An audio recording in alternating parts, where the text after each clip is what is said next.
Ladies and gentlemen, we welcome you to Great Moments with Mr. Lincoln.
This was the American dream, the prayer for the future.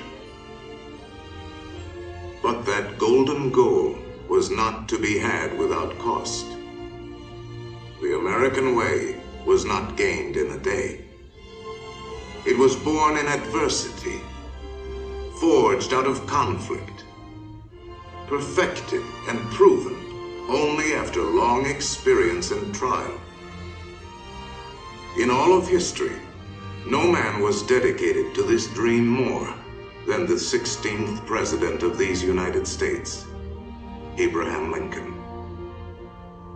Here in his own words is what he once wrote about himself.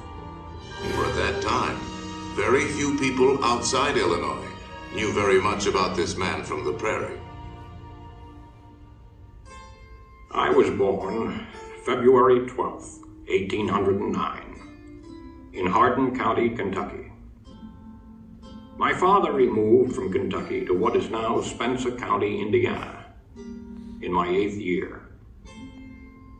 It was a wild region, with many bears and other wild animals still in the woods. There I grew up. I was large for my age, and had an axe put into my hands at once. And from that to my 23rd year, was almost constantly handling that most useful instrument. I think that the aggregate of all my schooling did not amount to 1 year. At 21, I came to Illinois. Thought of trying to study law. Rather thought I could not succeed at that without better education. I borrowed some law books, took them home, and went at it in good earnest. In 1854, the law profession had almost superseded the thought of politics in my mind, when the repeal of the Missouri Compromise aroused me as I had never been before. What I have done since then is pretty well known.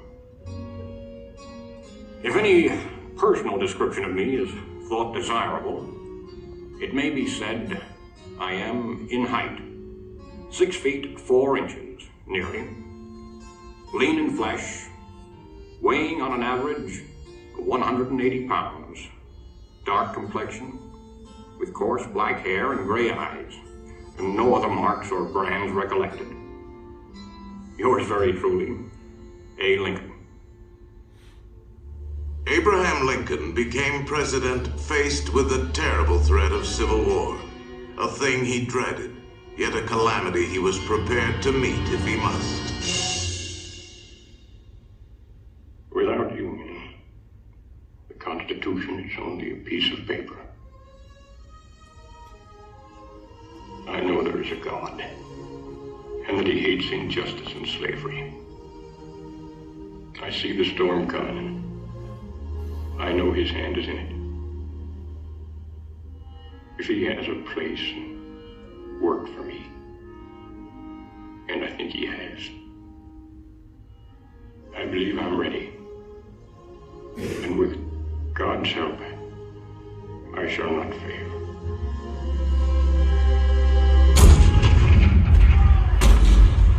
April 12, 1861, Fort Sumter.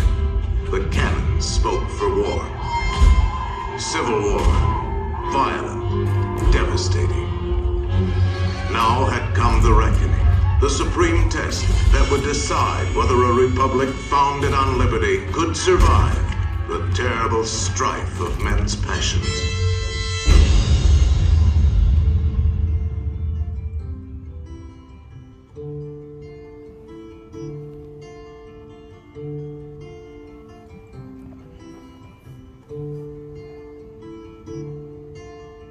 Two brothers on their way, two brothers on their way, two brothers on their way, one wore blue and one wore gray.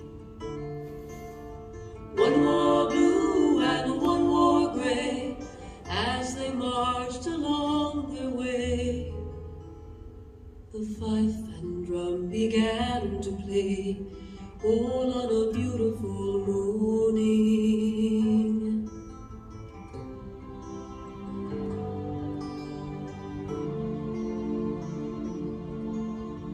One was gentle, one was kind. One was gentle, one was kind. One came home, one stayed behind. A cannonball, don't pay no mind.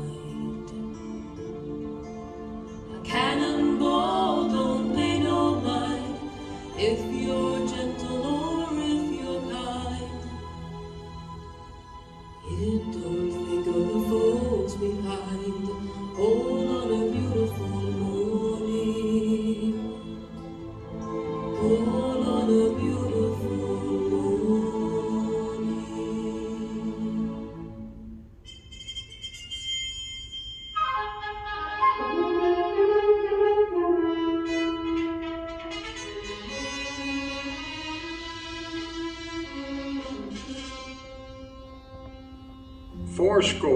87 years ago, our fathers brought forth on this continent a new nation, conceived in liberty and dedicated to the proposition that all men are created equal.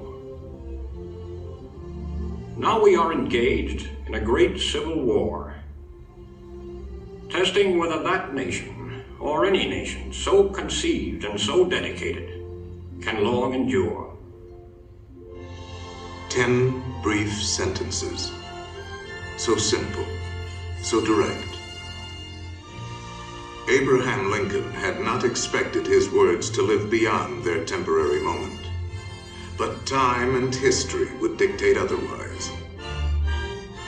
And so today, his Gettysburg Address is immortal, a rich and treasured part of our country's heritage.